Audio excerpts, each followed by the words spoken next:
Okay, so our first little journey brought you straight out of our house, across the street, and we went left down the road a little bit.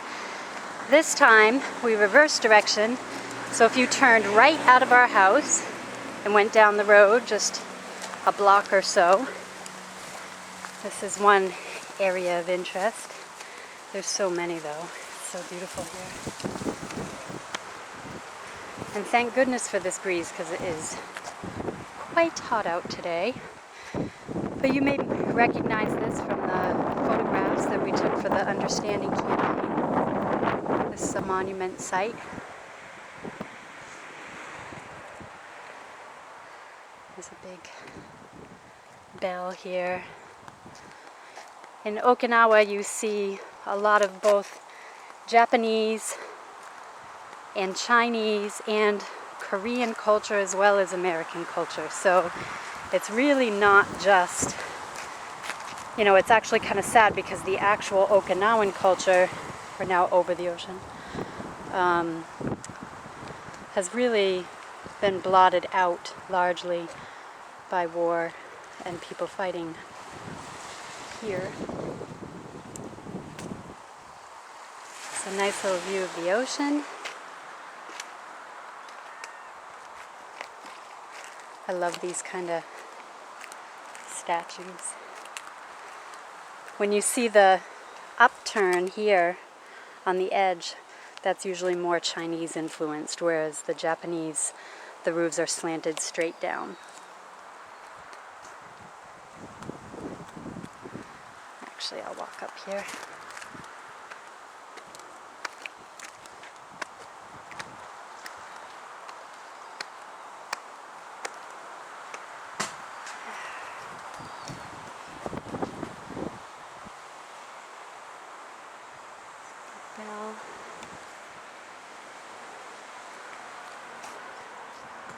Another very nice view right here. This is a resort.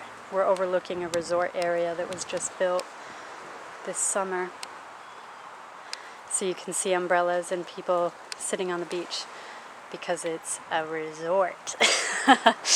So if you look over here, you will see that they have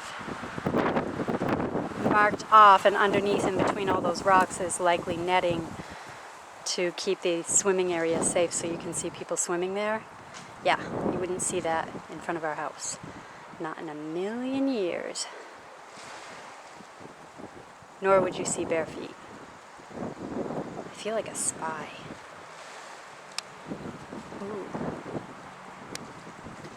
Ooh. How nice. Frolicking.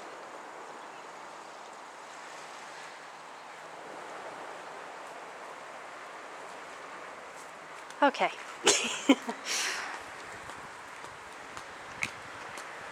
Now I'll bring you down here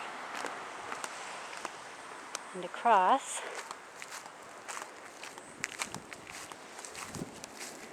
You can see the story of this monument written in Japanese, but also in America.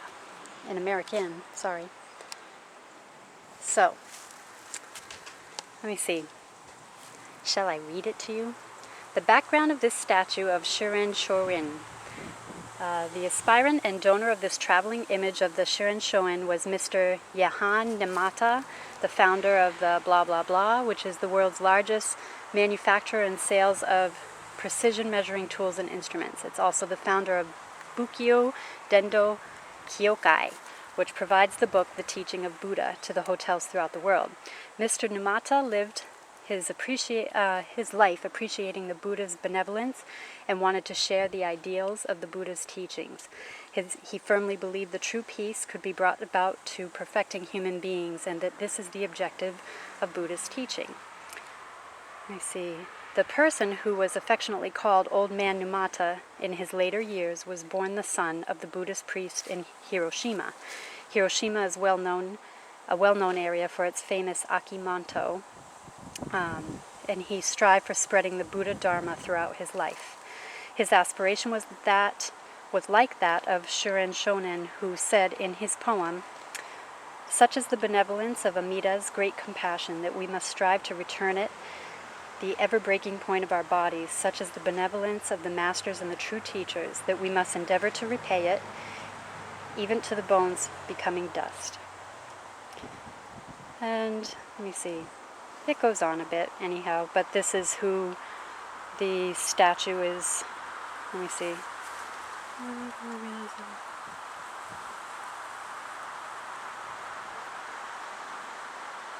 So anyhow, that is the story of the man for which this statue was built. And actually, when we first came here, it was like a green patina statue because it was so weathered, but then they did maintenance on it to restore it. See if I can zoom in on it. The sun is shining right in my eyes, so I can't see any detail, but maybe you can.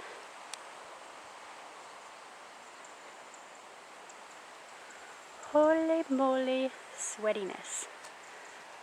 And then also here you'll see where donations are left, and when we first came here the box was wide open and there was coins and money in there that Jacob found, and I said don't touch it. You'll frequently find coins and money shoved in the rocks and the crevices of the caves and everything, and those are offerings to the deceased, so you don't touch them. Whew.